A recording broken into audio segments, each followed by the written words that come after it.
London Britons can be broadly split into three groups by their response to the coronavirus lockdown: those accepting the situation, those suffering as a result of it, and those resisting it. Analysis published by King's College London showed on Monday.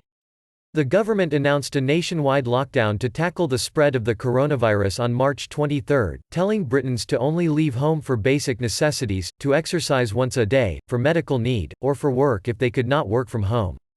King's analyzed data from a survey of 2,250 adults carried out by Ipsos Mori in early April and found 48% could be classed as the accepting, 44% as the suffering, and 9% as the resisting.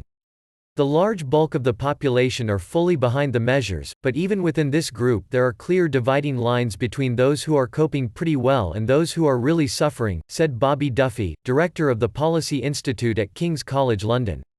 Nearly all of this suffering group have felt more anxious and depressed, and 6 in 10 are losing sleep.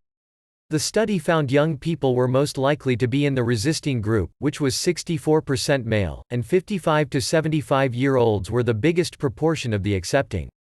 While those suffering were more evenly spread across the age groups, nearly two-thirds were women. The accepting were more likely to have voted for Prime Minister Boris Johnson's Conservatives and supported Brexit, Kings said, whereas the resisting were more likely to have backed the opposition Labour Party and remaining in the EU. Kings found 93% of the suffering said they were following lockdown rules completely or nearly all the time, compared to just 49% of the resisting.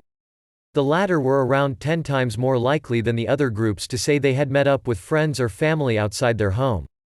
The government has been accused of being slow to respond to the spread of the virus, although ministers have argued that they followed scientific advice. The accepting had the most confidence in the government's handling of the outbreak, while the suffering were most likely to think Britain acted too slowly. The resisting were around 6 times more likely than other groups to think too much fuss was being made about the risk of the virus and were also the most likely to believe false or unlikely claims about it, Kings said.